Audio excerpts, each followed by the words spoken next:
Ang magandang balita ayon kay Mateo. Unang kabanata. Ito ang talaan ng mga ninuno ni Hesukristo na mula sa angkan ni David, na mula naman sa lahi ni Abraham. Si Abraham ang ama ni Isaac. Si Isaac ang ama ni Jacob, na ama ni Juda, at ng kanyang mga kapatid. Naging anak naman ni Juda kay Tamar, sina Fares at Zara. Si Fares ang ama ni Esrom, at si Esrom ang ama ni Aram. Si Aram ang ama ni Aminadab. Si Aminadab ang ama ni Naason, na ama naman ni Salmon. Naging anak ni Salmon kay Rahab si Boaz, at naging anak naman ni Boaz kay Ruth si Obed. Si Obed ang ama ni Jesse, na ama ni Haring David. Naging anak ni David si Solomon sa dating asawa ni Urias. Si Solomon naman ang ama ni Roboam. Si Roboam ang ama ni Abias, at si Abias ang ama ni Asa. Si Asa ang ama ni Hosafat, at si Hosafat ang ama ni Horam, na siya namang ama ni Ozias. Si Ozias ang ama ni Hotam, na ama ni Akaz, at si Akaz naman ang ama ni Ezekias. Si Ezekias ang ama ni Manases, at si Manases ang ama ni Amos, na ama naman ni Hosias. Si Hosias ang ama ni Jeconias at ng mga kapatid nito. Nang panahong iyon, dinalang bihag sa Babylonia ang mga taga-Huda.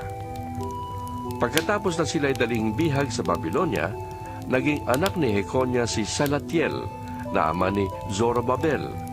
Si Zorobabel ang ama ni Abiud, na ama ni Eliakim, at si Eliakim naman ang ama ni Azor. Si Azor ang ama ni Sadok, na ama ni Akim, at si Akim naman ang ama ni Eliud. Si Eliud ang ama ni Eleazar, si Eleazar ang ama ni Matan, na ama ni Jacob. Si Jacob ang ama ni Jose, na naging asawa ni Maria.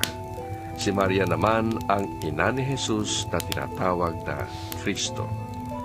Sa makatwid, may 14 na salinlahi mula kay Abraham hanggang kay David.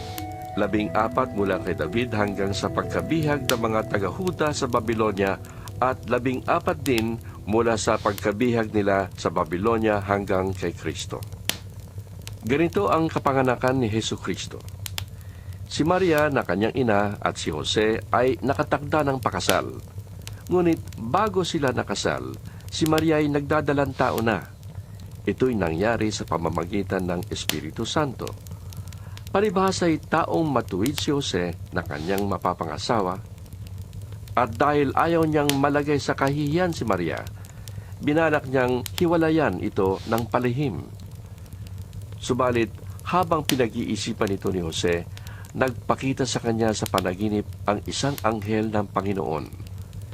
Sinabi nito sa kanya, Jose, anak ni David, huwag kang matakot na pakasalan si Maria, sapagat ang sanggol na ipinaglihi niya ay mula sa Espiritu Santo.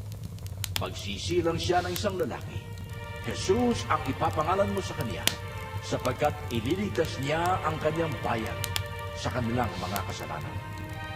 nangyari ang lahat ng ito upang matupad ang sinabi ng Panginoon sa pamamagitan ng propeta.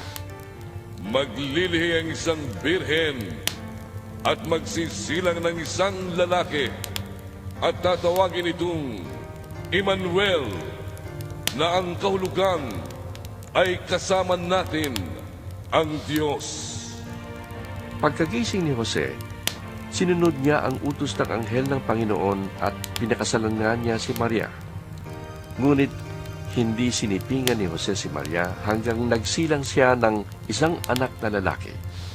Jesus ang ipinangalan ni Jose sa sanggol.